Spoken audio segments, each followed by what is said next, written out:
வருவாய் தருணமிதுவே அழைக்கிறாரே வல்ல ஆண்டவரே சுவண்டை. வருவாய் தருணமிதுவே அழைக்கிறாரே வல்ல ஆண்டவரே ஆண்டவரும் இரட்சகரும் உலக மீட்பருமாகிய இயேசு கிறிஸ்துவின் நேற்று நாமத்தில் இந்த நாளிலே உங்கள் கிறிஸ்துவுக்குள்ளாக வாழ்த்துவதிலே சந்தோஷப்படுகிறேன். கிருபையும் சமாதானம் இந்த நாளிலே உங்களுக்கு உண்டாவதாக.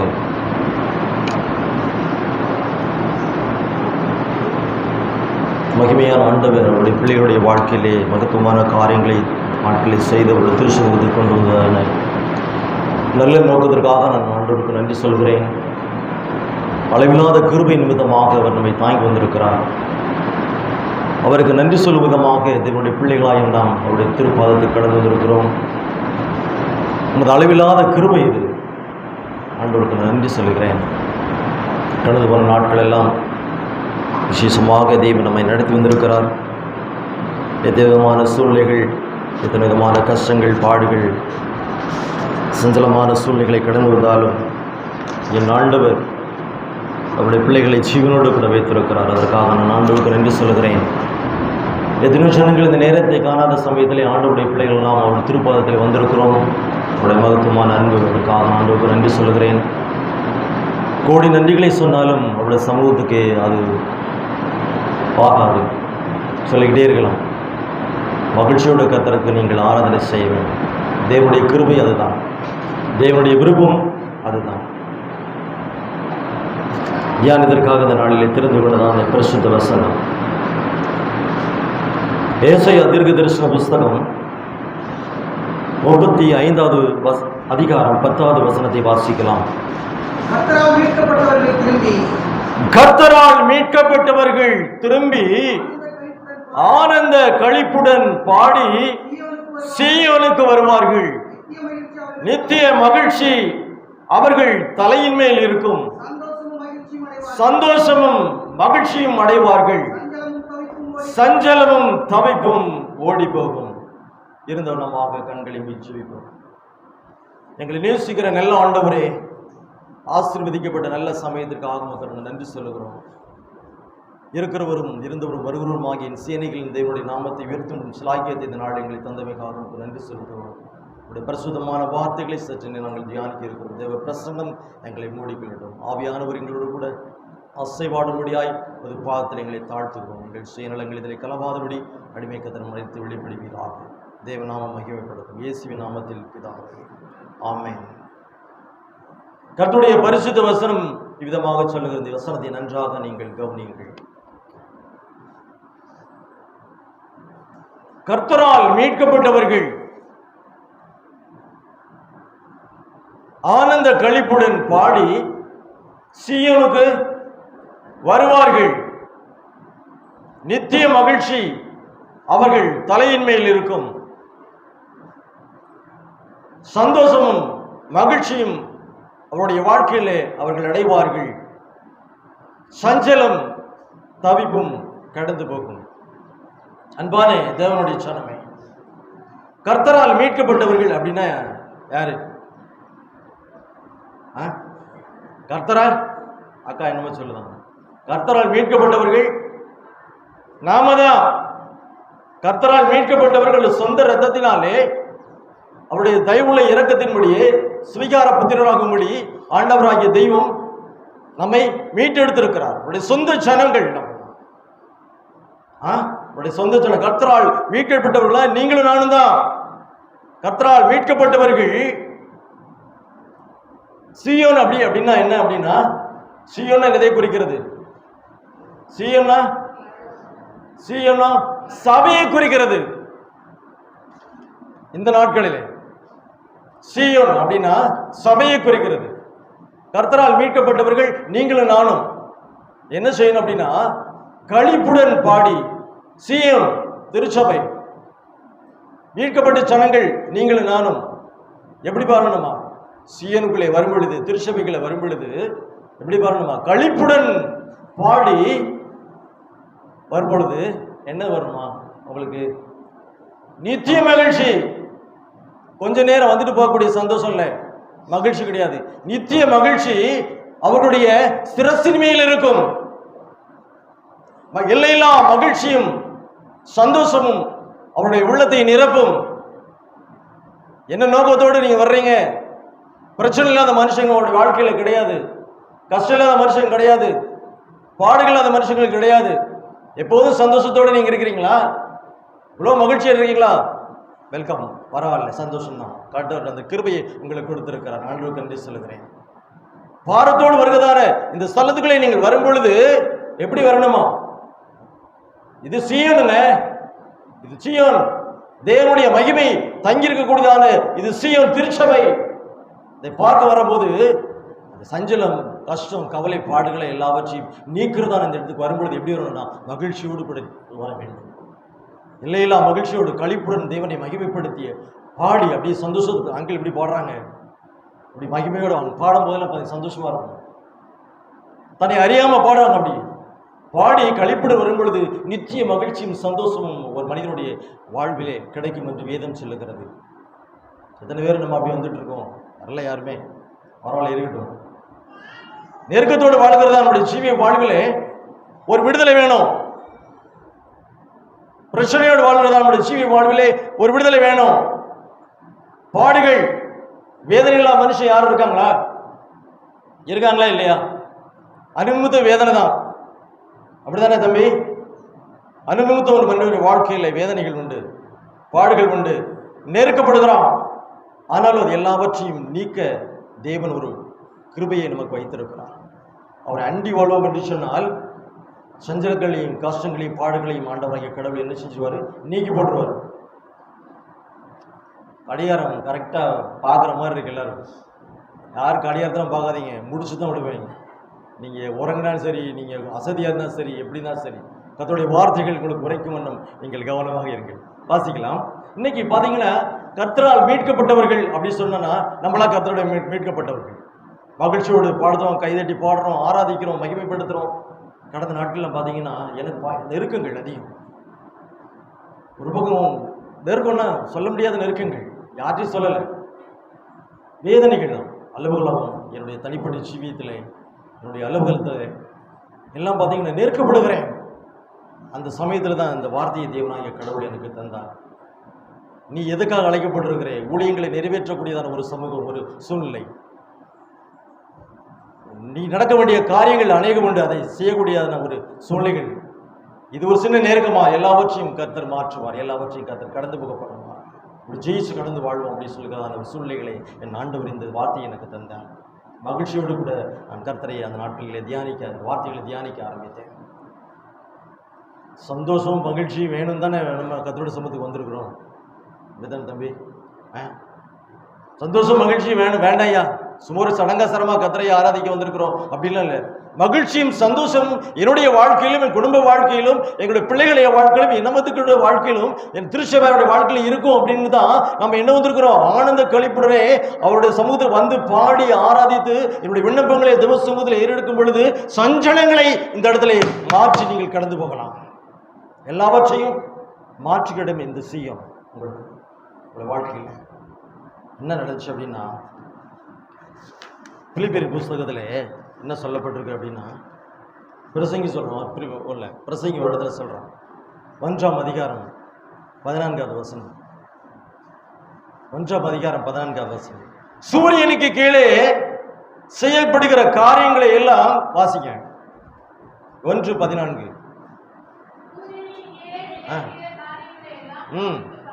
நான் கவனித்து பார்த்தேன், இதோ எல்லா மாயும் மனதுக்கு சஞ்சலமா இருக்கிறது.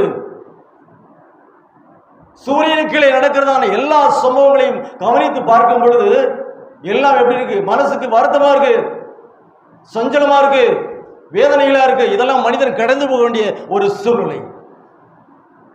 ஆனால் வேதம் சொல்லுகிறது பிலிப்பியரின் புஸ்தகத்திலே 4ஆம் அதிகாரம் 4வது வசனத்திலே, கர்த்தருக்குள் நீங்கள் எப்பொழுதும் சந்தோஷமா இருக்கணும். யாருக்குள்ள சந்தோஷமா இருக்கணும்?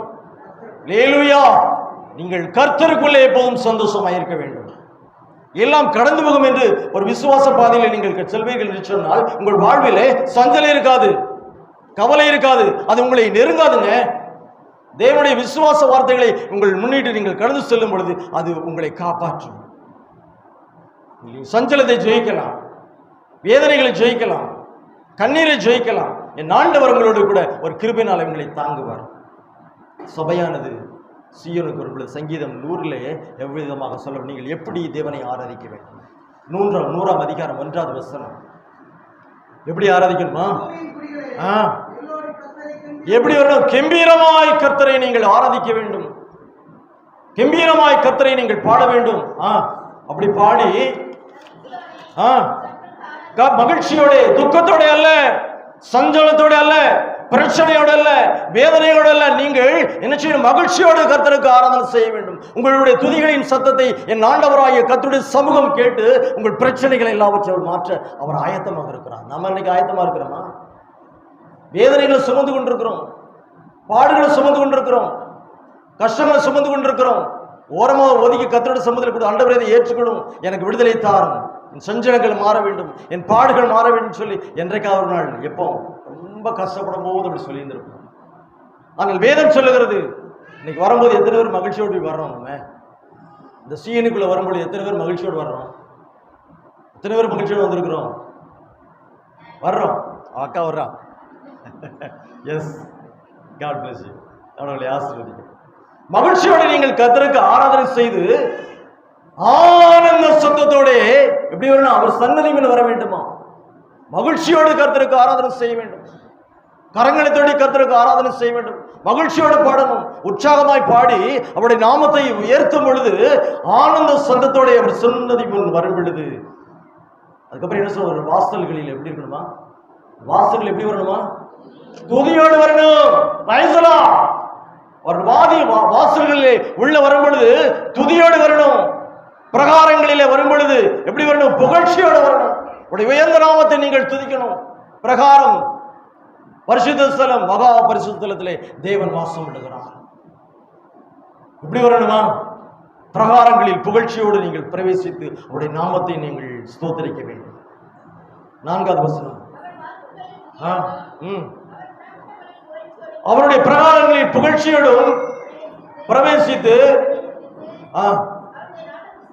அவருடைய நாமத்தை ஸ்தோத்திரியுங்கள். அவர் ஜனங்கள் அவருடைய மேய்ச்சலின் ஆடுகளமாயிருக்கிறோம். அவருடைய மேய்ச்சலின் ஆடுகள் நம்மெல்லாம் அவருடைய சொந்த ஜனங்கள், மீட்கப்பட்ட ஜனங்கள். எப்படி சீயோனுக்கு வரணுமா? எப்படி சீயோனுக்கு வரணும்?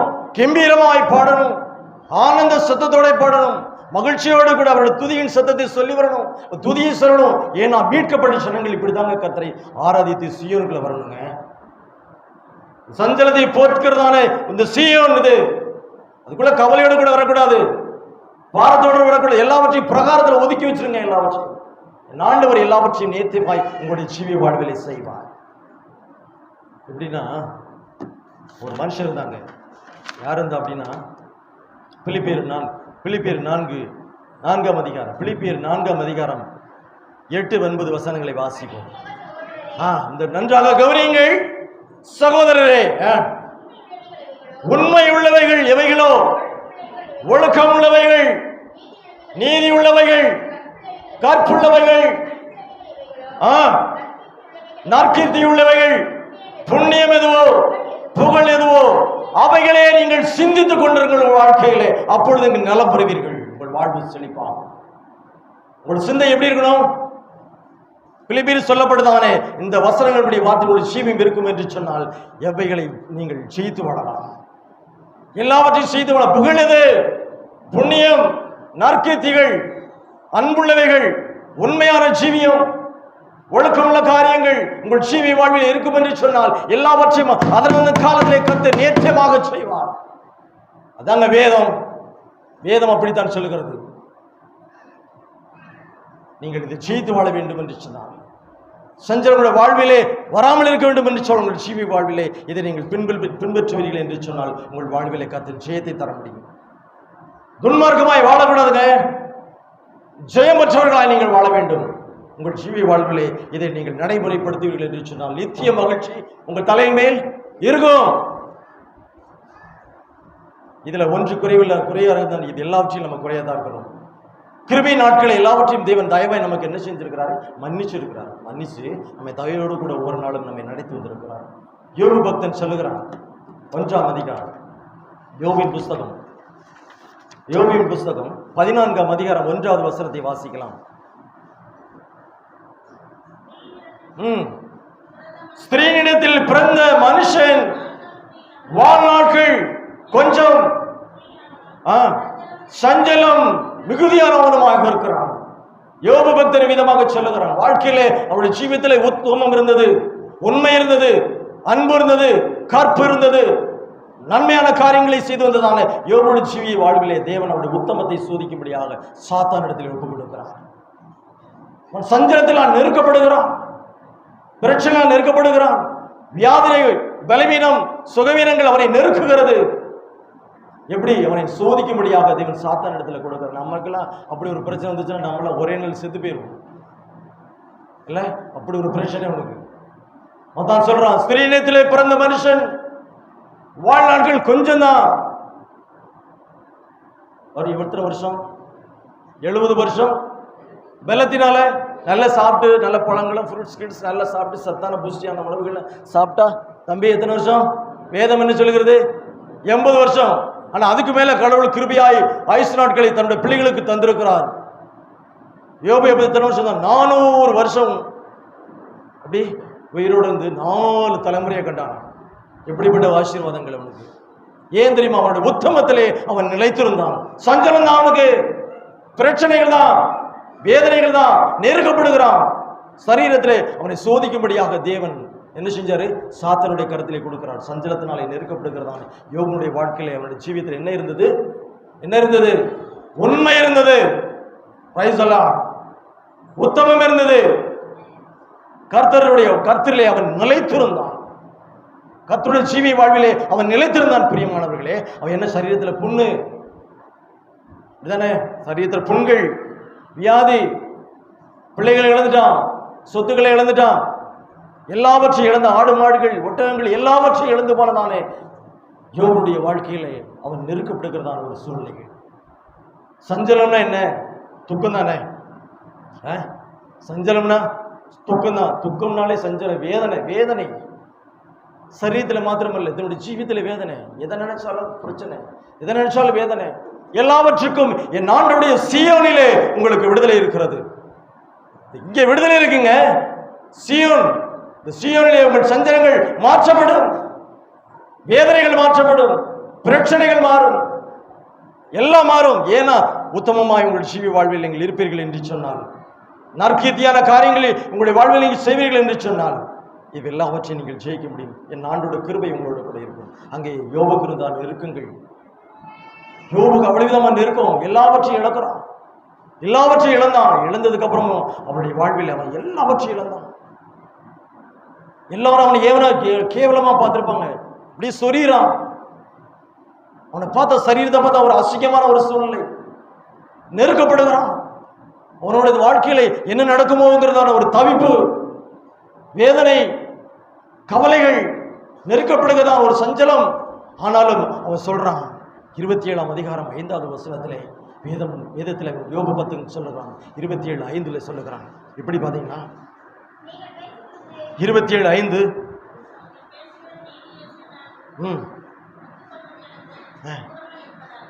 இல்லையே, என் ஆவி பிரிய மட்டும் என் உத்தமத்தை என்னை விட்டு விலக்கேன். என்ன சொல்றான்? என் ஜீவன் என்னை விட்டு போக மட்டும் என் உத்தமத்திலே நான் நிலைத்திருப்பேன். எனக்கு கொடுத்ததான ஜீவியத்திலே என் ஆண்டவரோடு கூட இசைவானதொரு சூழ்நிலைகளே நான் என் உத்தமத்திலே நிலைத்திருப்பேன். என் ஜீவனை போனாலும் சரி, ஆண்டவருக்குள்ளே அவன் நிலைத்திருந்தான். அவனோட ஜீவி வாழ்வு எப்படி இருந்தது? உண்மையாயிருந்தது, உத்தமமாயிருந்தது. கர்த்தருக்குள்ளே அவன் நெருக்கமாக இருந்தான். அதனால என்னங்க மாறிச்சு? என்ன ஆசீர்வாதம் உங்களுக்கு? சஞ்சலங்கள் மாறினது. கர்த்தர் என்ன செய்தார்? 42ஆம் அதிகாரம் 10வது வசனத்திலே இவ்வளவுமாக நெருக்கப்பட்டான். அவன் கர்த்தருக்குள்ளே நிலைத்திருந்தான். பிரியமான தேவ சொன்னமே, அவன் கர்த்தருக்குள்ளே நிலைத்திருக்கிறாலே அவனுக்கு கொடுக்கப்பட்டதான ஆசீர்வாதங்கள் என்ன? யோபு 42:10 சொல்லுகிறது, யோபு தன் சிறையிருப்பை கர்த்தர் வேண்டுதல், கர்த்தரிடத்தில் இவன் வேண்டுதல் செய்தான். ஆசிமா, கர்த்தர் யோபுடைய சிறையிருப்பை மாற்றினார். அதாங்க செஞ்சலம் மாதிரி இருக்கு. இப்படி ஆசீர்வாதம்.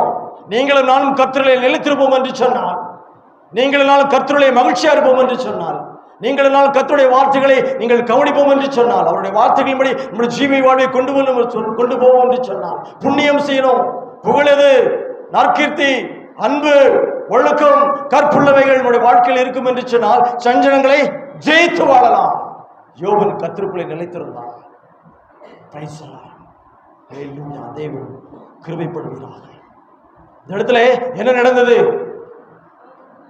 யோபு கர்த்தருடைய சமூகத்திலே வேண்டுதல் செய்தான். அவர் சிறையிருப்பை கர்த்தர் என்ன செய்தாரு? சஞ்சலத்தை மாற்றினார். யோபுக்கு இருந்த எல்லா விதமான ஆசீர்வாதங்களை பார்த்தும் 2 மடங்கு தேவனுடைய ஆசீர்வாதம் சஞ்சலங்களை மாற்றி. எப்படி ஒரு கிருபைங்க! எப்படி ஒரு கிருபை தேவன் கொடுத்தார். வாழ்க்கையில அதே வார்த்தைகள் தான், அதே தேவன் தான், அதே கிருபை தான் இப்ப வரை நமக்கு மன்னிச்சுக்கிட்டு இருக்கிறாரே. இன்றைக்காவது ஒரு நாள் அப்படி ஒரு சூழ்நிலைகள் நம்ம நினைச்சு பார்த்துருக்கோம். நம்முடைய ஜீவியத்தில் யோபு கர்த்தருக்குள் நிலைத்திருந்தார். என் ஆவி என்னை விட்டு பிரிய மட்டும், என் உயிர் என்னை விட பிரிய மட்டும், என் ஆண்டவருக்குள்ளே நான் நிலைத்திருப்பேன் என்று சொல்லி அவருடைய உத்தமத்தில் நிலைத்திருந்தார். அவருடைய ஆசீர்வாதங்கள் என்ன? ரெட்டிப்பான ஆசீர்வாதங்கள். எல்லாவற்றையும் தேவன் 2 அவனுக்கு கொடுத்தார். கடைசி 16வது வசனத்தை வாசிக்கலாம். இதற்கு பின்பு யோபு 140 வருஷம், எப்படி 140 வருஷம் உயிரோடு இருந்து 4 தலைமுறையாக தன் பிள்ளைகளையும் கண்டார். அல்லேலூயா! இவ்வளவு விதமான ஆசீர்வாதங்கள். சஞ்சலத்தோடு நெருக்கப்படுகிறதான சூழ்நிலை இருந்ததான யோபுடைய ஜீவியத்திலே இப்படிப்பட்டதான ஒரு ஆசீர்வாதங்கள். காரணம் என்ன? ஜீவியத்தில் என்ன இருந்துச்சு? உத்தமம், உண்மை இருந்தது, அன்பு இருந்தது, ஒழுக்கம் இருந்தது. ஆண்டவருக்குள்ளே அவருடைய கிருபை விட்டு விலகாமல் இருந்தார். அதுதாங்க ஆசீர்வாதம். அதனாலதான் அந்த ஆசீர்வாதம். நீங்கள் அப்படிப்பட்ட கிருபைகளோடு கூட வாழ வேண்டும் என்று தேவன் விரும்புகிறார். உங்களுக்கு ரெட்டிப்பான ஆசீர்வாதங்கள் வேணுமா? தேவ சமூகத்துக்குள்ளே இப்படிப்பட்டதான நற்கீர்த்தி உள்ளவைகளை நீங்கள் செய்து புண்ணியம் எதுவோ புகழதோ அதே உங்களுடைய ஜீவி வாழ்விலே நீங்கள் சித்திப்பீர்கள் என்று சொன்னால் அது உங்களுக்கு நற்கீர்த்திகளை கொண்டு வரும், ஜெயத்தை கொண்டு வரும், பன்மடங்கு ஆசீர்வாதங்கள். ஒரு செழிப்பான சூழ்நிலை எல்லாரும் ஒரு நிலையில் வந்து நிற்பாங்க. அதாங்க ஆசீர்வாதம். நிழலில் வந்து அநேகர் வந்து வெளிச்சமடைவார்கள். யோபுக்கு அப்படிப்பட்ட ஒரு கிருபைகளை தேவன் தந்தான். காரணம் நம்முடைய வாழ்விலே சஞ்சலத்தை கத்திரமா, சஞ்சலத்திலே படுகிறதான சூழ்நிலைகளை தேவன் ஒப்பு கொடுத்தார். அவனுக்கு சாத்தான் ஜெயிச்சானா? சாத்தான் செய்கிறதான சகல காரியங்களையும் யோபு ஜெயிக்கும்படியாக தேவனுடைய கிருபை யோபு இருந்தது. ஏன் தெரியுமா? அவனுக்கு உண்மை இருந்தது. அவருடைய வார்த்தைகளுக்கு நாங்கள் கீழ்ப்படிந்தான். உத்தமத்திலே இருந்தான். உண்மையா நம்முடைய ஜீவியத்திலே உத்தமம் இருக்கும் என்று சொன்னால் எல்லா விதமான கஷ்டங்களையும் நாம் ஜெயித்து வாழலாம். 2வது காரியமாக வாசிக்கலாம்.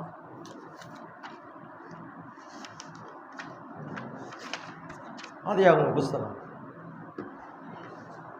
45ஆம் அதிகாரம் 5வது வசனத்தை வாசிப்போம்.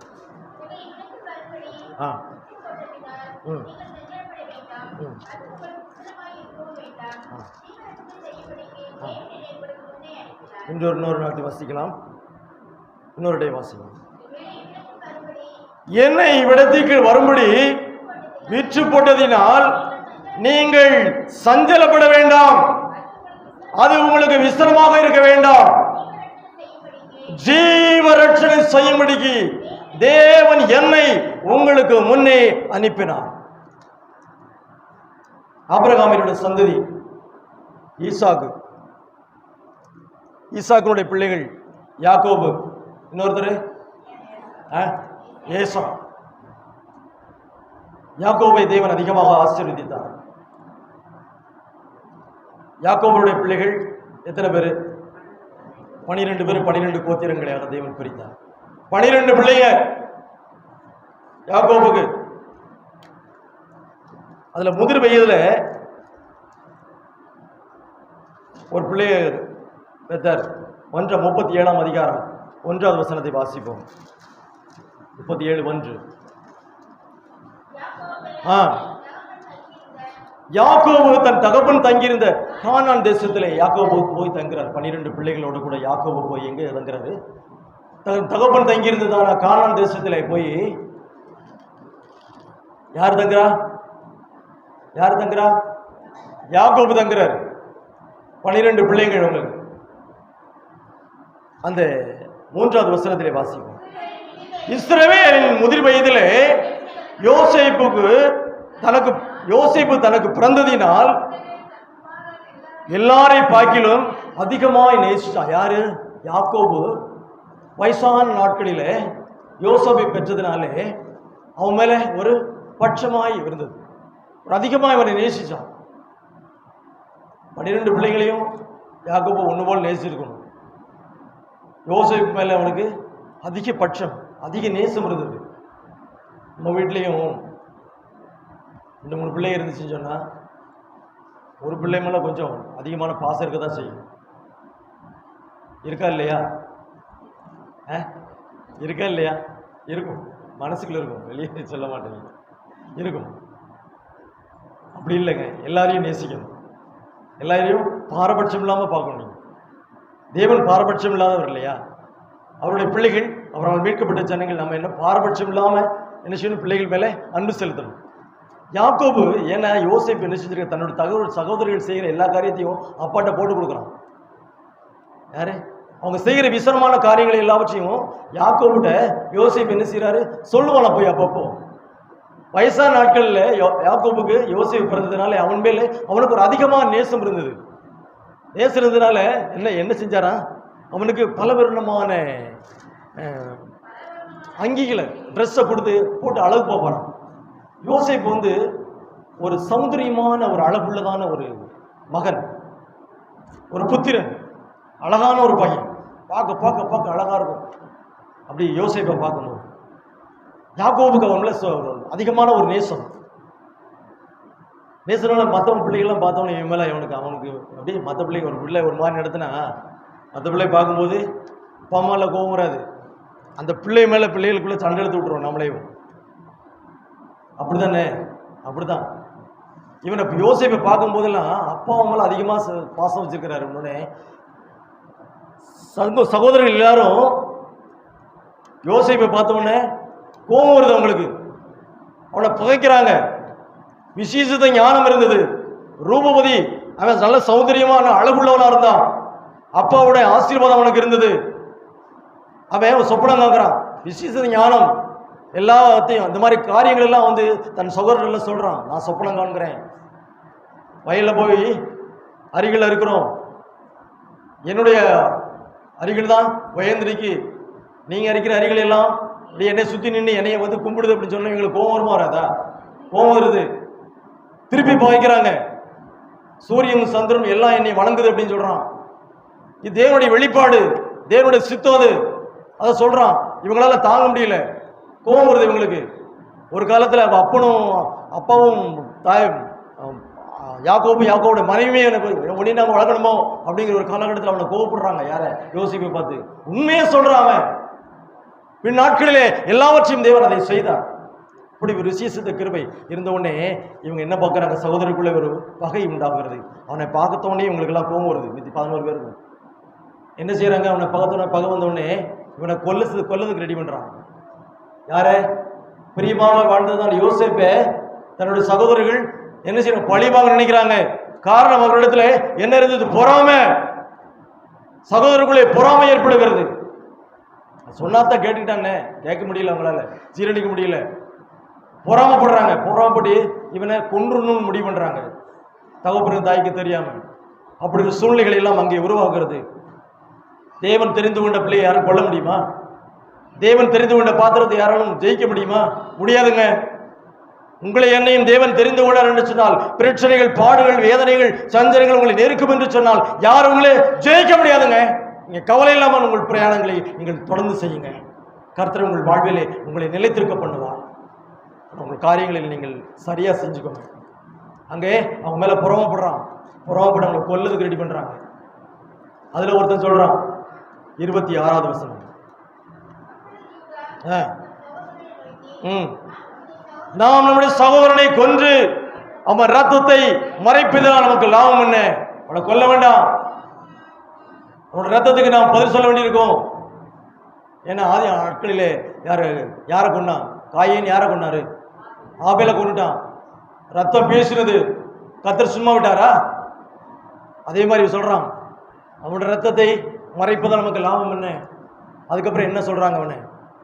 அதுக்கடுத்த வசனம், அவனை வித்துருவ எங்கேயாவது கண்காத இடத்துக்கு. இந்த சம்பவங்கள்லாம் யாக்கோபுக்கு தெரியல. யோசேப்பே இஸ்ரவேல் இடத்திலே அவர்கள் விற்று போடுகிறார்கள். எகிப்துக்கு போரிடுதான இடத்திலே யோசேப்பு விற்கப்படுகிறான். எத்தனை காசுக்கு? 20 வெள்ளிக்காசுக்கு. 20 வெள்ளிக்காசுக்கு அவனை விற்று போடுகிறார்கள். யோசேப்பு எகிப்துக்கு கொண்டு போகப்படுகிறான். கானான் தேசத்தில் இருக்கிறதானே அவனுடைய வாழ்வு எங்க போது? பொறாமையினால தன்னுடைய சகோதரர்களை அவன் பயக்கிறான். பகையரால் சகோதரர்கள் அவன் பயக்கப்படுறான். பொறாமை. அதனால இவனை என்ன செய்யறாங்க? கொன்று போடக்கூடாது சொல்லி இவனை வித்துருந்தாங்க. எகிப்துக்கு கொண்டு போகப்படுகிறான். அங்கே எகிப்து போனவனே 39ஆம் அதிகாரம் 1வது வசனம். 39:1. பார்வோனுடைய பிரதானியும் தலையாரிகளுக்கு அதிபதியுமாகிய போத்திபார் என்னும் எகிப்து தேசத்தான் அவனை அவரிடத்திற்கு கொண்டு வந்த இஸ்ரவேலிடத்திலே விலைக்கு வாங்கி கொண்டான். யார் வாங்கினா? எகிப்து. கானான் தேசத்திலிருந்து யாரு எகிப்துக்கு போறதானே யோசேப்ப பார்வோன் தேசத்தில் இருக்குதானே யார் வாங்குறா? போத்திபார் என்கிறதான ஒரு புருஷன் வாங்குறானே. அதுக்கடுத்த வசனம், கர்த்தர் யோசேப்போடு கூட இருக்கிறார். அல்லேலூயா, பிரைஸ் தி லார்ட். கர்த்தர் யோசேப்போடு கூட இருக்கிறார். இருந்து அவன் காரிய சித்தி உள்ளவனானான். அந்த போத்திபாருடைய எகிப்தின் வீட்டிலே அவன் இருக்கிறான். கர்த்தர் அவனோட கூட இருக்கிறார் என்றும் யோசேப்போட கர்த்தர் இருக்கிறார். அவன் செய்கிற யாவையும் கர்த்தர் வாய்க்க பண்ணுகிறார் என்று அவனுடைய எஜமான் கண்டு அவன் வீட்டுக்கு அவனை தலைவனாக்குகிறான். அன்பான கர்த்தருடைய பிள்ளையே, புறம்பே தள்ளினதான யோசேப்புக்கு எப்படிப்பட்டதான ஒரு ஜீவன் கிடைச்சிருக்கு பாத்தீங்களா? தன் சகோதரர்கள் பறிச்சாங்க. யோசேப்பு ஒண்ணுமே சொல்லல. சரி, விற்கிறீங்களா வித்துக்கோங்க, கொல்ல போறீங்களா கொண்டுக்கோங்க, எனக்கு தேவன் வெளிப்படுத்தின சொன்னேன். கர்த்தர் யோசேப்போடு கூட இருந்தார். உங்களோட கூட என்னோட கூட தேவனுடைய கிருபை இருக்கும் என்று சொன்னால் நம்ம யாரும் ஜெயிக்க முடியாதுங்க. யாரும் ஜெயிக்க முடியாது. ஜெயம் வச்சு வாழலாம், கவலை இல்லாமல் வாழலாம், பாரம் இல்லாமல் வாழலாம், வேதனை இல்லாமல் வாழலாம். ஏனென்று சொன்னால் யோசேப்புடைய வாழ்விலே அப்படி ஒருவதான ஒரு நெருக்கங்கள், பிரச்சனைகள் இருந்திருக்கு. ஆனா அவனை விற்று போட்டாங்க. அவன் எங்க போனான்? சந்தோஷமா வாங்கிட்டு போட்டாங்க. யார்? எகிப்தியர்கள், இஸ்மவேலர்கள். எகிப்துக்கு வாங்கிட்டு போய் அங்கே யோசேப்போடு கூட தேவன் இருந்ததுனாலே, யோசேப்போடு கர்த்தர் இருந்ததுனாலே அங்கே வாங்கிட்டு போன எகிப்தின் வீடு எப்படிப்பட்டது இருந்தது? ஆசீர்வதிக்கப்பட்டது. அதுக்கப்புறம் அந்த 5வது வசனத்தை வாசிக்கலாம். எல்லாவற்றுக்கும் விசாரணை காரணமாக்கிறது முதற்கொண்டு கர்த்தர் யோசேப்பு நிமித்தம் அந்த எகிப்தின் வீட்டை ஆசீர்வதித்தார். வீட்டிலும் வெளியிலும் அவனுக்கு உண்டான எல்லாவற்றிலும் கர்த்தருடைய ஆசீர்வாதம் இருந்தது. Praise the Lord. எப்படிங்க? யோசேப்பு போன எல்லா இடங்களிலும் ஆசீர்வாதம், எல்லா விதமான கிருபை. ஏன்னு சொன்னால் தேவனுடைய மகத்துவம் அவனோட கூட இருந்தது, தேவனுடைய கிருபை இருந்ததுங்க. தேவனுடைய கிருபை இருந்ததுனா போதும், நீங்கள் எல்லாவற்றையும் மகிழ்ச்சியோடு கூட வாழலாம். நித்திய மகிழ்ச்சி உங்கள் தலையில் மேல் இருக்கும். சந்தோஷமும் மகிழ்ச்சி உங்களுக்கு கிடைக்கும். நீங்க போன இடம், வந்த இடம், வீட்டில் எல்லாவற்றிலும் உங்களுக்கு ஆசீர்வாதம். ஏனென்று சொன்னால் அவன் இருந்ததான இடத்திலே அந்த வீடு ஆசீர்வதிக்கப்பட்டது. யாரு? ஆசீர்வதிக்கப்பட்ட பிள்ளை இருந்துச்சுன்னா அந்த வீட்டில் ஆசீர்வாதம் இருக்கணும். நீங்க எங்க போனாலும் அந்த இடம் ஆசீர்வாதம் இருக்கணுங்க. நீங்க கால் வச்ச இடம் எப்படி இருக்கணும்? ஆசீர்வாதம் இருக்கணும். நீங்கள் சென்ற இடங்களிலும் வெளியே போகிற இடங்களிலும் நீங்கள் பார்க்கறதான இடங்களிலும் சூழ்நிலைகளும் எல்லாவற்றையும் நீங்கள் என்ன செய்யணும்? ஆசீர்வதிக்கணும். நீங்க போன இடம் செழிப்பா இருக்கணும், நீங்க போன இடம் கிருபையா இருக்கணும். ஏன்னு அப்படி இருந்துச்சு சொன்னா தேவனுடைய கிருபை உங்களுக்கு இருக்குன்னு அர்த்தம். நீங்க யார் வீட்டுக்கு போனாலும் சரி, அங்கே அந்த வீட்டை என்ன செஞ்சிடும்? நீங்க வாழ்த்திட்டு வாங்க, இப்படி வாழ்த்திட்டு வாங்க. அது எப்படி இருந்தாலும் பரவாயில்ல, அந்த வாழ்த்துதல் உங்களுக்கும் அவர்களையும் சாரும்.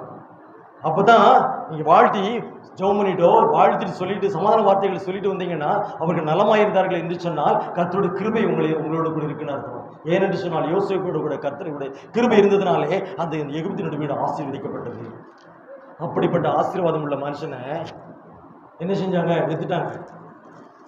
வித்ததுக்கு அப்புறம் என்ன நடந்தது? பார்வோன் எகிப்திலே அதே 41ஆம் அதிகாரம் 46வது வசனத்தை வாசிக்கலாம்.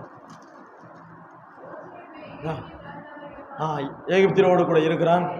யோசேப்பு எகிப்தின் ராஜாவாகிய பார்வோனுக்கு முன்பாக நிற்கும் பொழுது 30 வயது அவனுக்கு. யோசேப்பு பார்வோனுடைய சந்ததியில் இருந்து புறப்பட்டு எகிப்து தேசம் எங்கும் அவன் போனான். அப்படிங்க, போன இடங்கள் எல்லாவற்றிலும் ஆசீர்வாதம், போன எல்லாவற்றிலும் மகிமை, போன எல்லாவற்றிலும் ஒரு கிருபை அவனோடு கூட இருந்தது. எகிப்து தேசம் எங்கும் அப்படியே புறப்பட்டு போனான். அதுக்கடுத்த வசனம், பரிபூரண 7 வருஷங்களிலும் பூமி மிகுதியான பலனை கொடுத்தது. 7 வருஷங்கள் பரிபூர்ணமான ஆசீர்வாதம் யோசேப்புடைய வாழ்க்கையில் இருந்தது. எகிப்து தேசம் எங்கும் போனா, சுற்றி திரிகிறான் 30 வயசுல. எப்படிப்பட்ட ஒரு ஆசீர்வாதம்! புறம்பே தள்ளப்பட்டதான யோசேப்புடைய வாழ்விலே கர்த்தர் எப்படி செஞ்சாரு? 7 வருஷங்கள் பரிபூர்ணமான ஆசீர்வாதம். காரணம் என்ன? அவரோடு கூட கர்த்தருடைய கிருபை இருந்தது. சஞ்சலம் அவனை நெருக்குமா? பிரச்சனை அவனை நெருக்குமா? பாடுகள் அவனை நெருக்குமாங்க? இல்லைங்க, நெருக்காதுங்க. அதுக்கப்புறம் 7 வருஷங்களிலும் அவன் நிறைய தானியங்களையும் சொத்துக்களையும் அவன் சேர்த்து வைத்தான். மகத்துவமான ஒரு ஆசீர்வாதம், பரிபூர்ணமான ஆசீர்வாதங்கள் அவனுடைய வாழ்க்கையிலே கிடைத்தது. நிறைய தானியங்களை சேர்த்து வச்சான், நிறைய காரியங்களை சேர்த்து வச்சான். 51வது வசனத்தை வாசிப்போம். யோசேப்பு அதுக்கப்புறம் சொல்றான், அவன் புறம்பே தள்ளப்பட்டதான் யோசேப்பு. அவன் சொல்றான், யோசேப்பு, என் வருத்தம் யாவையும் என் தகப்பனுடைய குடும்பம் அனைத்தையும் நான் மறக்கும்படிக்கு தேவன் பண்ணினார். அவிதமான காரியங்களை தேவனுடைய வாழ்க்கையில் செய்கிறான். என் வருத்தங்கள், என் சஞ்சலங்கள் எல்லாவற்றையும் கர்த்தர் மாற்றினான். என் தகப்பனுடைய வீட்டிலிருந்து நான் தள்ளப்பட்டேன். என் சகோதரர்கள் என்னை புறம்பே தள்ளினார்கள். ஒன்றுக்கு உதவதாக இருந்ததானே என்னுடைய ஜீவிய வாழ்வை, என்னுடைய வருத்தங்கள் எல்லாவற்றையும், என் தகப்பனுடைய குடும்பம் அனைத்தையும் நான் மறக்க செய்த தேவனுக்கு நன்றி சொல்கிறேன் என்று சொல்லி அவனுக்கு அப்புறம் 2 பிள்ளைகள் பிறந்தார்கள். அதுக்கடுத்த வசனம் 52, நான் சிறுமைப்பட்டிருந்த தேசத்தில் தேவன் என்னை பழுக பண்ணினார். அப்படிங்க, சிறுமைப்பட்டு வந்ததான எகிப்து தேசத்திலே, கானானிலிருந்து எகிப்து தேசத்துக்கு சிறுமைப்பட்டு கடந்து வந்தான். அவருடைய கிருபை எப்படி இருந்தது பார்த்தீங்க? தேவனுடைய கிருபை எப்படி ஒரு மனுஷனை வாழ வைக்க பார்த்தீங்களாங்க? அதுதாங்க கிருபை. உங்களை வாழ வைக்கணுங்க. அவருடைய கிருபை உங்களை வாழ வைக்கணும். அவருடைய மகத்துவம் உங்களை வாழ வைக்கணும். அவருடைய சௌக்கியம் உங்களை வாழ வைக்கணுங்க. யோசேப்புடைய வாழ்க்கையில் நடந்தது போல உங்களுடைய வாழ்க்கையிலும் தேவன் நீங்கள் வாழ வேண்டும் என்று தேவன் விரும்புகிறார். அங்கே என்ன நடந்துச்சு? நான் சிறுமைப்பட்டிருந்ததான தேசத்தில் தேவன் என்ன செய்தாரா? பழுகி பெருக பண்ணினார். நீங்கள் பழுகி பெருக வேண்டும். அதுதான் ஆசீர்வாதம். பிள்ளைகளையும் பார்க்கணும். இஸ்ரவேலுக்கு உண்டான சமாதானத்தை பார்க்கணும். 140 வருஷங்கள் எவருடைய நாட்களிலே 4 தலைமுறை இப்படி இரட்டிப்பான ஆசீர்வாதங்கள். சஞ்சலத்தில் நெருக்கப்பட்டதான ஒரு காலம். இங்கே யோசேப்பு சிறுமைப்பட்டிருந்ததான தேசத்திலே தேவன் என்ன செஞ்சாரா? என்னை பலுக பண்ணினார், பெருகிட்டாரு. மிகுந்த ஆசீர்வாதங்கள், மிகுந்த கிருபைகள். அப்படிப்பட்ட ஆசீர்வாதத்தோடு வாழ்ந்தான யோசேப்பு அங்கே பஞ்சம் உண்டாகுகிறது. எகிப்திலே பஞ்சம் உண்டாகும். தேசமெங்கும் பஞ்சம். நான் 54ஆம் வசனத்தை வாசிப்பேன். 7 வருஷம் பஞ்சம் தொடங்கினது. சகல தேசத்திலும் பஞ்சம் உண்டாயிற்று. ஆனாலும் எகிப்து தேசம் எங்கும் ஆகாரம் இருந்தது. ஏன் தெரியுமா? யோசேப்பு அங்க இருந்தான். வருஷமெங்கும் எல்லா இடங்களிலும் பஞ்சம் உண்டாயிற்று. எல்லா தேசமெங்கும் பஞ்சம் உண்டாயிற்று. வறுமைகள், வேதனைகள், சாப்பாடுகள் எல்லாம் எல்லாம் கஷ்டப்படுவாங்கல்ல அங்கே. ஆனாலும் எகிப்து தேசம் எங்கும் ஆகாரம் உண்டாயிற்று. 56வது வசனம் வாசிக்கலாம். தேசமெங்கும் பஞ்சம் உண்டானபடியால் யோசேப்பு களஞ்சியங்களை எல்லாம் திறந்து எகிப்திற்கு விற்றான். சிறுமைப்பட்டவனுக்கு கிடைத்ததான ஒரு வாழ்வு பார்த்தீங்களாங்க? எப்படி சஞ்சலப்பட்டு வந்ததான ஒரு மனிதனுடைய வாழ்வில கர்த்தரை எப்படி உயர்த்துறாரு? காரணம் என்ன? அவனிடத்திலே உண்மை இருந்தது, பரிசுத்தம் இருந்தது, கிருபை இருந்ததுங்க. உங்களோட உண்மை இருந்துச்சுன்னா தான் கர்த்தருடைய கிருபை இருக்கும். இல்லைன்னா இருக்காது. நீங்க வாழ முடியாதுங்க. யாரும் தான் சரி, நீங்களா இருந்தாலும் சரி, நானா இருந்தாலும் சரி. ஒரு செழிப்புள்ள வாழ்வு வாழ முடியாது. சாப்பாடு கிடைக்கும், உன்ன ஆகாரம் கிடைக்கும், ட்ரெஸ் கிடைக்கும், வாழ்வு வாழலாம். ஆனால் நிச்சய மகிழ்ச்சி உங்களுடைய தலையில் மேல் இருக்காது. கவனியங்கள் நன்றாக வாழ வேண்டிய நீங்கள். அதுக்கப்புறம் என்ன, தேசமுக்கு பஞ்சம் உண்டானபடியினாலே யோசேப்பு களஞ்சியங்களை எல்லாம் திறந்து எகிப்தியருக்கு விற்றான். பஞ்சம் எகிப்து தேசத்தில் வர வர என்ன செஞ்சு கொடியதாயிற்று. எத்தனை பேர் இன்னைக்கு சாப்பாடு இல்லாம கஷ்டப்பட்டு இருக்காங்க தெரியுமா? பிளாட்ஃபார்ம்ல கடந்த நாட்களில் தூத்துக்குடி மெடிக்கல் காலேஜுக்கு போயிருந்தேன். என்னுடைய அலுவல் நிமித்தமாக கடந்து போயிருந்தேன். 2 நாட்கள் தொடர்ச்சியாக போயிருந்தேன். எங்க பார்த்தாலும் இவ்வளவு, அதாவது வியாதி இருக்க வேண்டியதான், வியாதி இருக்கணும், பலவீனங்கள் இருக்கணும், கஷ்டங்கள் இருக்கணும் தான். எங்கு பார்த்தாலும் அந்த ஜனங்களுடைய முகத்துல மகிழ்ச்சியை பார்க்க முடியல, ஒரு சந்தோஷத்தோட பார்க்க முடியல. சந்தோஷமா இருக்கும், எதுக்கு ஆஸ்பத்திரிக்கு வர போறான்? அப்படிப்பட்டதான ஒரு நெருக்கங்கள், சஞ்சலம், எங்க பார்த்தாலும் கூக்குரல், எங்க பார்த்தாலும் வேதனை, ஒரு பக்கம் படுத்திருக்கிறான். நெருக்கங்கள், மக்களுடைய நெருக்கம் அங்க அதிகம். எத்தனை பேருக்கு தான் அந்த இடத்துல அடைக்கலம் கொடுக்க முடியும்? எங்க பார்த்தாலும் வியாதிசர்கள் அப்படியே வேதனைப்படுறாங்க. பார்க்கும் போதெல்லாம் கஷ்டம். அப்பதான் பார்த்தேன், ஆண்டவரே, நான் நெருக்கப்படுகிறதான சூழ்நிலைகள்ல பரவாயில்ல, இந்த நெருக்கத்தை விட எனக்கு கொடுத்ததான நெருக்கங்கள் பரவாயில்ல அப்படின்னு சந்தோஷப்பட்டு கடந்து வந்தேன். ஜனங்கள் அப்படி நெருக்கப்படுறாங்க. உங்களை என்னையும் கர்த்தர் நலமாக வைத்திருக்கிறார். ஆமென், ஆமென் சொல்லுங்க. ஆமென். கர்த்தர் நலமாக வைத்திருக்கிறார், சுகத்தோடு வைத்திருக்கிறார், ஆரோக்கியமாக வைத்திருக்கிறார். நான் சந்தோஷத்தோடு கடந்து வந்தேன். ஏன் தெரியுமா? இங்கே பஞ்சம் உண்டாயிற்று. பஞ்சம் வர வர எகிப்து தேசமும் கொடியதாயிற்று. அப்பதான் கானான் தேசத்திலிருந்து தன் பிள்ளைகளை எங்க அனுப்புறான்? சாப்பாட்டுக்கு. 42ஆம் அதிகாரம் 1வது வசனத்திலே, எகிப்திலே தானியம் உண்டு என்று யாக்கோபு அறிந்து தன் குமாரனை நோக்கி, நீங்க ஒருத்தருக்கு ஒருத்தர் பார்த்துக்கிட்டு இருக்க சாப்பாடணும்ல, நீங்க ஒருத்தருக்கு ஒருத்தர் பார்த்துக்கிட்டு இருந்தா சாப்பாடு வராது. நீங்க எங்க பஞ்சம் உண்டாயிற்று, ஒண்ணுமே இல்லை சாப்பிடுறதுக்கு, நீங்க எங்க போக? எகிப்து தேசத்திற்கு போங்கள். அங்கே இவருடைய சகோதரி இருப்பாரு, என்ன தெரியாது. அவங்க இஸ்மாயில் அவர்கள் வாங்கிட்டு போனான், எகிப்து தேசத்துக்கு போனதுல கொடுத்துட்டான், அவங்க சகோதரர்கள் கொடுத்துட்டாங்க. அங்கே யோசேப்பு இருப்பாருன்னு இவங்களுக்கு தெரியாது. அங்கே போறாங்க தானியம் வாங்குறதுக்கு. அங்கே தேசமெங்கும் தேசமெங்கும் இருக்கிறவர்கள் யோசேப்பு இடத்துல வந்து தானியம் வாங்குறாங்களாம் சாப்பாட்டுக்கு. யோசேப்பை கர்த்தர் இவ்வளவு உயர்த்திருக்கிறாரு. புறம்பே தள்ளப்பட்டதான யோசேப்பு எப்படி இருந்தாங்க? அநேகருக்கு வெளிச்சமா இருந்தான், அநேகருக்கு சாப்பாடு போட்டான். களஞ்சியங்கள் மிகுந்த ஆசீர்வாதங்கள் திறந்து தேசமெங்கிருந்து வர்றவங்களுக்கு எல்லாருக்கும் களஞ்சியங்களை திறந்து கொடுக்குறான், விற்கிறான். தானியங்களை எல்லாம் சாப்பிட்டு திருப்தியாகிறாங்க. அதே மாதிரி தான் தன்னுடைய சகோதரர்களும் போறாங்க அங்க எகிப்து தேசத்துக்கு. என்ன, தன்னை பகைத்ததான சகோதரர்கள் அங்கே போறாங்க. அங்கே யோசேப்பு இருக்கிறாங்க. எப்படிப்பட்டதான ஒரு சூழ்நிலையை கர்த்தர் உண்டு பண்றாரு பார்த்தீங்களாங்க? அதாங்க கர்த்தர். நீங்க எங்க இருந்தாலும் சரி, நீங்க எங்க அலைஞ்சாலும் சரி, எங்க போனாலும் சரி, உங்களுக்கு என்று திருச்சபையிலே கொடுக்கப்பட்டதான காரியங்கள், உங்களுக்கு கொடுக்கப்பட்டதான குடும்பத்திலே கொடுக்கப்பட்டதான கடமைகள், உங்கள் சமூகத்திலே கொடுக்கப்பட்டதான கடமைகளை நிறைவேற்ற முடியாம நீங்க எங்க போனாலும் சரி கர்த்தர் கொண்டு வந்துருவாருங்க. அதை மட்டும் தைரியமா நினைச்சுக்கோ. நீங்க எங்கே போனாலும் சரி, நீங்க திருச்சபைக்கு செய்ய வேண்டிய காரியங்கள் நீங்கள் கண்டிப்பா செய்யணும். அதுக்கப்புறம் என்ன நடந்துச்சு? 43ஆம் அதிகாரம் 1வது வசனம், தேசத்திலே பஞ்சம் கொடிதாயிருந்தது. இல்ல வேண்டாம், 45ஆம் அதிகாரம் 1வது வசனம். எல்லா எகிப்து தேசத்துக்கு போய் தன் சகோதரர்கள் எத்தனை பேர் போறாங்க? 10 பேர் போறாங்க. எத்தனை பேர்? யாக்கோபுக்கு 12 பிள்ளைங்க. ஒரு பிள்ளைய மட்டும் அப்பாவுக்கு துணைக்கு வச்சுட்டு 10 பேர் வெளியே போறாங்க. ஒருத்தனை தான் வித்துட்டாங்களே, வித்த விட தான் போறாங்க. புறம்பே தள்ளப்பட்டதான இடத்திற்கு இவங்க போறாங்க. எங்க போறாங்க? சாப்பாடுக்காக போறாங்க. யாரை வேண்டான்னு சொல்லி வித்தாங்களோ, யாரை கொலை செய்ய நினைச்சாங்களோ, யார் நிமித்தம் சஞ்சலம் வரும் நினைச்சாங்களோ, யார் நிமித்தம் வேதனைப்பட்டாங்களோ, யாரை பொறாமன்னு நினைச்சாங்களோ, அங்கே அவங்க போக வேண்டிய கட்டாய சூழ்நிலையை கர்த்தர் உருவாக்கினார். ஏனென்று சொல்ல, இது கர்த்தருடைய தீர்மானம். அங்கே என்ன நடந்துச்சு? அப்பொழுது யோசேப்பு, வாசிக்குமா,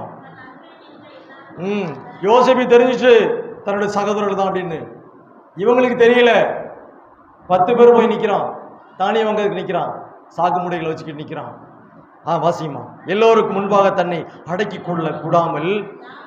எத்தனை நாள் இருந்த தவறுகளை பார்த்து ஏதாவது பேசணும்னு ஆசை இருந்திருக்கும். ஏன் என்று சொன்னால் தெய்வீக அன்பு யோசேப்பு இடத்துல இருந்தது. தெய்வீக அன்பை எங்க வெளிப்படுத்துறான். ஒரு நாள் இருக்க முடியல, கஷ்டப்படுத்துற சகோதரன் சொல்லி அவன் அவங்களை கடிச்சு கொண்டானா? இல்லைங்க, இங்கே தெய்வீக அன்பு வெளிப்பட்டது, தேவனுடைய கிருபை வெளிப்பட்டது, நற்கீர்த்தி வெளிப்பட்டது, அன்பு வெளிப்பட்டதுங்க, புண்ணியம் வெளிப்பட்டது. அவன் புகழ தேடல, புண்ணியம் செய்யறான். அதுக்கப்புறம் அடக்கி கொள்ள கூடாது இருந்தது, யாவரையும் வெளியே அனுப்பிவிட்டு அவன் என்ன செஞ்சான்? யோசேப்பு தன் சகோதரருக்கு தன்னை வெளிப்படுத்துகையில், வாசிமா, ஒருவன் அவன் அருகே நிற்கவில்லை. அதுக்கடுத்த வசனம், அவன் சத்தமிட்டு அழுதான். அவன் மனசுக்குள்ள அடக்க முடியல. சகோதரர்களை பார்க்கிறான், இவ்வளவு கஷ்டமான ஒரு சூழ்நிலை வந்திருக்கிறாங்களே, இவ்வளவு வேதனைப்படுதான சூழ்நிலை வந்திருக்கிறாங்களே அப்படின்னு சொல்லி தன்னுடைய சகோதரர்களை பார்த்து, ஏன்னா இவன் செழிப்பா இருக்கிறான், தேசமங்கும் இருக்கிறவங்களுக்கு தானியத்தை வழங்குறான். ஆனா தன்னுடைய கூட பிறந்த சகோதரர்கள் கஷ்டப்பட்டு வந்து நிற்கிறாங்க அப்படின்னு நினைச்ச உடனே இவனுக்கு வேதனை தாங்க முடியல. வேதனைப்படுறான், சஞ்சலப்படுறதான சகோதரர்களை பார்க்கிறான். பார்த்த உடனே இவனுக்கு அடக்கி கொள்ளாம மட்டும் அப்படியே அவனால அடக்க முடியல. அதுக்கப்புறம் என்ன செய்தான்? அவன் சத்தமிட்டு அழுறான். தெய்வீக அன்புங்க அது. என்னது ஏன் தெரியுமா? உங்களுக்கு சகோதரருக்குள்ளே அன்பு இருக்கும் என்று சொன்னால், ஒரு சகோதரர்கள் கஷ்டப்படுதான்னு சொன்னா உங்களால இருக்க முடியாதுங்க. தெய்வீக அன்பு உங்களுக்குள்ள இருக்குன்னு சொன்னால் அவங்களுக்கு எந்த விதத்திலேயாவது உதவி செஞ்சிடணும் அப்படின்னு உங்களுக்கு மனசு வரணும். அதுதாங்க சகோதரத்துவம். போனால் இன்னைக்கு ஒருத்தன் கையில் இருக்கும், நாளைக்கு ஒருத்தன் கையில் இருக்கும். இல்லை, கஷ்டப்படுறவங்களுக்கு நீங்கள் உதவி செஞ்சிடணும், புண்ணியம் செய்யணுங்க. அப்போ புகழ் உங்களை தன்னால் தேடி வந்துடும், மகிழ்ச்சி உங்களை தன்னால் தேடி வந்துடும், சந்தோஷம் மகிழ்ச்சி நீங்கள் அடையலாம். நிச்சய மகிழ்ச்சி உங்கள் தலையில் மேலே இருக்கும். இங்கே வேதம் சொல்லுகிறது என்ன சொல்லுது அப்படின்னா, அதுக்கப்புறம் வசனம், பார்வோன் சத்தமிட்டு அழுத உடனே எகிப்து தேசத்தார் கேட்குறாங்க, பார்வோன் வீட்டார் கேட்குறாங்க. கேட்ட உடனே அவன் சொல்றான், யோசேப்பு தன் சகோதரனை பார்த்து, நான் தான் யோசேப்புன்னு சொல்றான்.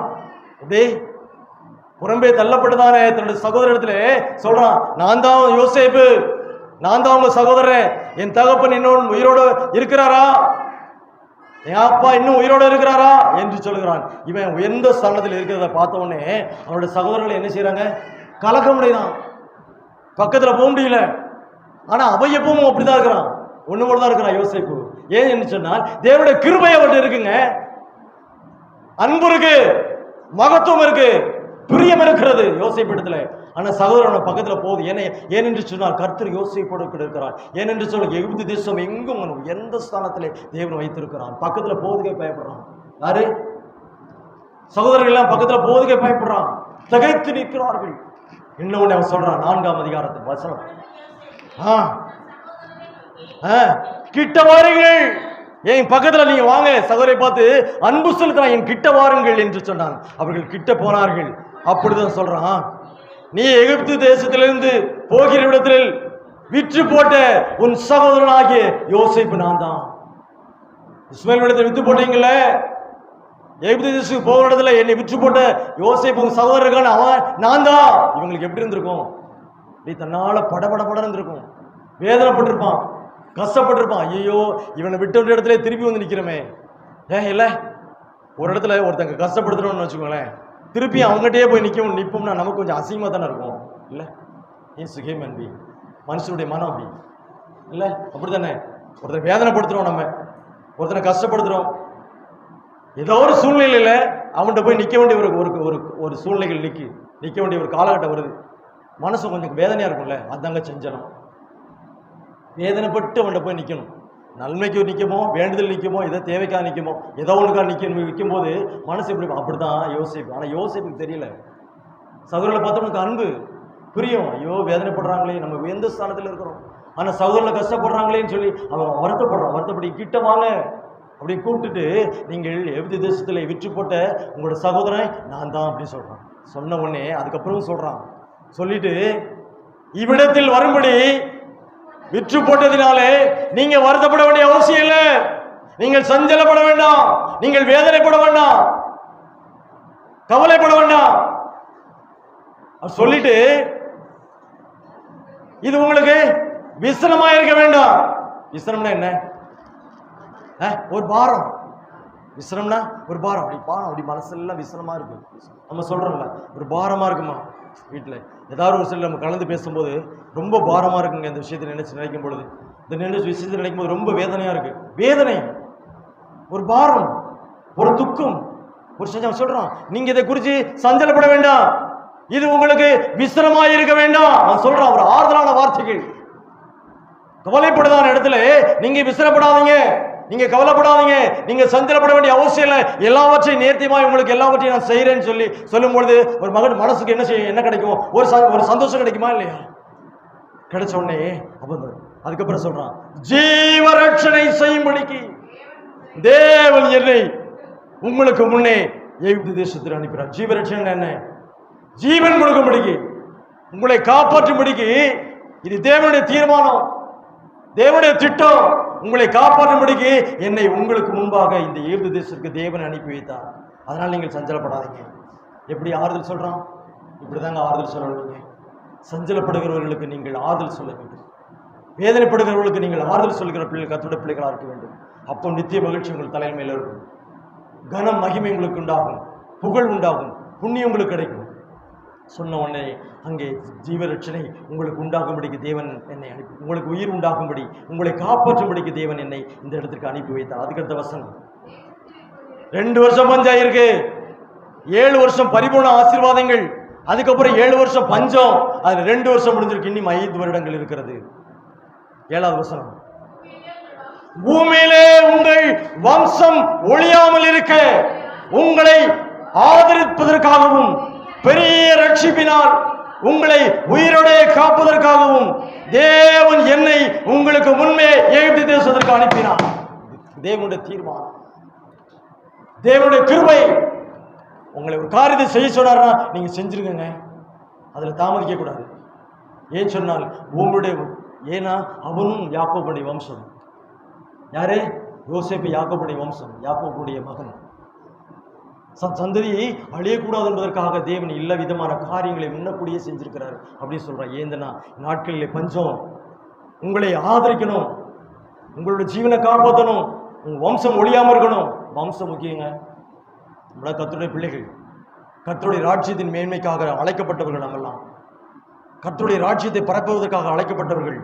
அங்கே என்ன செய்யணும்? நம்முடைய வம்சம் உங்களை உயிரோடு காப்பதற்காக தேவன் என்னை முன்னமே இங்கே அனுப்பி வைத்திருக்க விதமான ஆசீர்வாதங்களை அவன் தன் சகோதரனுக்கு சேர ஆணி தானியங்களை எல்லாம் கொடுக்குறான். கொடுத்து எல்லாவற்றையும் அவனை காப்பாற்றுறான். காப்பாற்றிட்டு 11வது வசனத்தை சொல்றான், பிடிக்கிறேன்.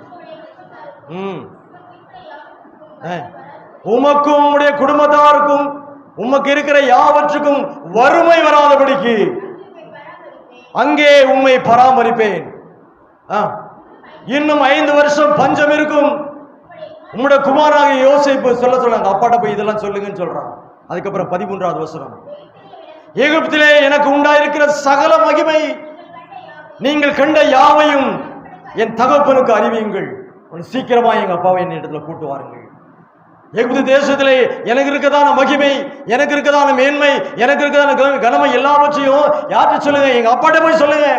யார்கிட்ட சொல்றான்? சகோதரர்கிட்ட சொல்றான். இவ்வளவு கன மகிமை எல்லாம் என் ஆண்டவர் எனக்கு தந்திருக்கிறார். என் கனம், எனக்கு கனத்தை என் தெய்வம் எனக்கு தந்திருக்கிறார். நான் மேன்மையோடு இருக்கிறேன். அப்படி யார்கிட்ட சொல்லு? நம்முடைய அப்பாட்ட போய் சொல்லுங்கன்னு சொல்றான். வறுமையில உங்களை காப்பாற்றுவதற்காக தேவனால் நியமிக்கப்பட்டவன் நான் தான். அதனால நீங்க சஞ்சலப்பட வேண்டிய அவசியம் இல்லை. அது உங்களுக்கு விசிரமா இருக்க வேண்டும் இல்லை அப்படின்னு சொல்லி தன் சகோதரருக்கு என்ன செய்ய ஆறுதல் சொல்லுகிறான். தெய்வீக அன்பை வெளிப்படுத்துகிறான், கிருபை வெளிப்படுத்துகிறான். அங்கே பஞ்சம் தீர அவர்கள் காப்பாற்றப்பட்டார்கள். அன்பான கர்த்தருடைய பிள்ளையே, செஞ்சம் உங்களுடைய வாழ்க்கையில் இருக்கக்கூடாதுங்க. நீக்கி போடுறதுக்கு தெய்வம் ஒருத்தர் இருக்கிறார், அது போதும். அவற்றை வாங்க விஷயம். சஞ்சலத்தால் நெருக்கப்பட்ட யோபனுடைய வாழ்க்கையில என்ன நடந்தது? அவன் உத்தமத்தில் இருந்ததுனாலே, அவருடைய ஜீவியத்திலே உண்மை இருந்ததுனாலே சஞ்சலத்திலே தேவன் அவனை காப்பாற்றினார். மகிமையின் ஆசீர்வாதங்கள் அவனுக்கு இருந்தது, உண்மை இருந்தது, உத்தமம் அவனுடைய ஜீவிய வாழ்வில் இருந்தது. அதனால என்ன? சஞ்சலத்தை கர்த்தர் மாற்றினார். எல்லாம் புதுமையாகவும் அவன் கிடைத்தது. சந்ததிகள் பிள்ளைகளின் ஆசீர்வாதத்தையும் கண்டார். பிள்ளைகளை பார்த்தோன்னே நமக்கு சந்தோஷம், பிள்ளைகளை பார்த்தோன்னு சந்தோஷம், பேர பிள்ளைகளை பார்த்தோன்னு சந்தோஷம். பார்க்க சந்தோஷமா இருக்கு இல்ல? என்ன செஞ்சாலும் நமக்கு சந்தோஷமா இருக்கு. அப்படிப்பட்ட ஒரு மன மகிழ்ச்சியோடு கூட யோபனுடைய வாழ்விலே தேவன் மகிழ்ச்சியை கட்டளையிட்டார், சிறையிருப்பை மாற்றினார். இங்கே யோசேப்புடைய வாழ்க்கையில தள்ளப்பட்டான், புறம்பே தள்ளப்பட்டதான யோசேப்புடைய ஜீவியம் எப்படி இருந்தது? மகிமையா இருந்தது. தேசம் புறம்பே தள்ளப்பட்டதான தேசத்திலே கர்த்தர் அவனை கனப்படுத்தினார், உயர்வை கொடுத்தார், மகிமையை கொடுத்தார். தேசம் எங்கும் இருக்கிறவங்களுக்கு என்ன செஞ்சான்? சாப்பாடு கொடுத்தாங்க. கர்த்தர் அவனை உயர்த்தினார். ஏன் தெரியுமா? தேவனுடைய கிருபை அவனோட இருந்தது, அவன்கிட்ட உண்மை இருந்தது, அவன் பரிசுத்தமான வாழ்வு வாழ்ந்தான். தேவனுடைய கிருபை அவன் இருந்ததுனாலே அவன் உயர்த்தப்பட்டான். சென்ற இடங்கள் போன இடங்களில் எல்லாவற்றிலும் சஞ்சலம் மாறி அங்கே ஆசீர்வாதங்கள் உண்டாயினது. அப்படிதான் யாபேசனுடைய வாழ்க்கையிலும் கர்த்தர் சொன்னார். அவன் சொன்னான், தாய் என்னை துக்கத்திலே உருவாக்கினா, என் தாய் என்ன துக்கத்திலே பெத்தெடுத்தா. யாபேஸ்னா என்ன? சஞ்சலம். யாபேஸ்னா என்ன? துக்கம், வருத்தம், வேதனை. எந்த பிள்ளையாவது பிள்ளை பார்த்த உடனே அவங்களுக்கு வருத்தம் இருக்குமா? எந்த பிள்ளையை பார்த்தாலும் தாய்க்கு என்ன இருக்கும்? எப்படி இருக்கும்? பிள்ளையை பார்த்தோம்னா அவங்களுக்கு என்ன இருக்கும்? சந்தோஷம் இருக்கும், மகிழ்ச்சி இருக்கும். அவன் தாய் சொல்றா, இவன் துக்கத்துல பெத்துட்டேன் அப்படின்னு சொல்லி வருத்தப்படுறான். அது என்ன வருத்தமோ தெரியல, வேதத்தில் சொல்லப்படல. அது என்ன மறைக்கப்பட்ட பொருள், என்ன வேதனையில் அந்தம்மா அவங்களை அந்த பணப்பெத்தலாம். ஆனால் தன் சகோதரரை பார்க்கிலும் யாபேஸ் என்ன செஞ்சிருந்தானா? கனம் வச்சிருந்தான். துக்கத்திலே பெத்ததானே அப்படி சொல்றதான தாயினுடைய மகன் எப்படி இருந்தானா? கர்த்தருடைய கருத்திலே அவனுக்கு என்ன இருந்தது? மேன்மை இருந்தது, கனம் இருந்தது, கிருபை இருந்தது. அவன் தான் தன்னுடைய ஜெபத்துல சொல்றான், இஸ்ரவேலின் தேவனை நோக்கி என்ன சொல்றானா? 1 நாளாகமம் புஸ்தகம், ஒரே வசனத்தை வாசிகள் முடிக்கலாம். இஸ்ரவேலின் 1 நாளாகமம் புஸ்தகம் 4ஆம் அதிகாரம் 10வது வசனத்தை வாசிப்போம். அப்படி துக்கத்திலே பிறந்ததான, சஞ்சலப்பட்டதான ஒரு தேவனுடைய மனுஷன் சொல்றான். ஏன்னா கர்த்தருடைய கருத்திலே அவனுக்கு கனம் இருந்தது, ஆசீர்வாதம் இருந்தது. அவன் சொல்றான், இஸ்ரவேலின் தேவனை நோக்கி, தேவரே என்னை ஆசீர்வதியும், என் எல்லையை நீர் பெரிதாக்க வேண்டும், உம்முடைய நல்ல கரம் என்னோடு கூட இருக்க வேண்டும், தீமையான சஞ்சலமான காரியங்கள் என்னை அணுகக்கூடாது, எல்லாவற்றுக்கும் என்னை நீர் விலக்கி காக்க வேண்டும். அப்படி சொல்றான். எப்படி சொல்றான்? தேவரீர், இஸ்ரவேலின் தேவரை பார்த்து சொல்றான், துக்கத்திலே பிறந்ததான நான் என்ன செய்யணும்? நான் எல்லாவற்றையும் கனமற்று இருக்கிறேன். அவன் சொல்றான், அவனுடைய விண்ணப்பம் எப்படி இருந்தது? சஞ்சலம், வேதனைப்படுறதானே அந்த யாபேசுடைய வாழ்க்கையில அவனுடைய விண்ணப்பம் எப்படி இருந்தது? இஸ்ரவேல் தேவனை நோக்கி பார்க்கிறான். தேவரே என்னை ஆசீர்வதியும், என் எல்லையை பெரிதாக்கும். எப்படி? தீமையான காரியங்களை என்னை அணுகக்கூடாது, எல்லாவற்றுக்கும் என்னை நீ விலக்கி காத்துக்கொள்ளும். தீமை என்ன? சஞ்சலம் எனக்கு அணுகக்கூடாது, வேதனை வரக்கூடாது, எனக்கு பிரச்சனை வரக்கூடாது, நான் காக்கப்பட வேண்டும், என் எல்லையை பெரிதாக்க வேண்டும் அப்படி சொல்லி வேண்டவுடனே அதுக்கப்புறம் என்ன செஞ்சார் கடவுள்? அவன் வேண்டிக் கொண்டதை எல்லாவற்றையும் கர்த்தர் செய்தார். கொடுத்தாருங்க ஆபீஸ்க்கு. அப்படிப்பட்ட நல்ல ஆசீர்வாதம் உங்களுக்கு தலையில் இருக்கணும். சஞ்சலம் நீங்கினவர்களாய் நீங்கள் வாழ வேண்டும். கிருபையோடு கூட தேவன் உங்களை நடத்த வேண்டும். அப்படி நல்ல வார்த்தைகளோடு நீங்கள் ஜெயித்து வாழ வேண்டும். சஞ்சலம் நீங்கினவர்களாய், பாரம் நீங்கினவர்களாய் எல்லாவற்றையும் சீயோனுக்கு கொண்டு வாருங்கள். இந்த சீயோனுக்கு கொண்டு வந்தீர்கள் என்று சொன்னால் எல்லா வருத்தமும் நீங்கும், பாரமும் நீங்கிறோம், கவலையில் நீங்கிறோம், பிரச்சனை நீங்கிறோம். அந்த வசனம் வாசியுங்கள். 35:10, ஏசாயா 35:10. கர்த்தரால் மீட்கப்பட்டவர்கள் ஆனந்த களிப்புடன் பாடி சீயோனுக்கு வருவார்கள். சீயோனுக்கு வர வேண்டிய நீங்கள் நிச்சய மகிழ்ச்சி உங்கள் தலைகள் மேல் இருக்கும். சந்தோஷமும் மகிழ்ச்சியும் நீங்கள் அடைவீர்கள். சஞ்சலமும் தவிப்பும் உங்களுடைய ஜீவி வாழ்விலை விட்டு ஓடி போகும். இயேசு நாமத்தினாலே உங்களை வாழ்த்துகிறேன். உங்களுக்கு கிருபை உண்டாகட்டும். கர்த்தர் தாமே வசனங்களை ஆசீர்வதிப்பாராக. ஆமென்.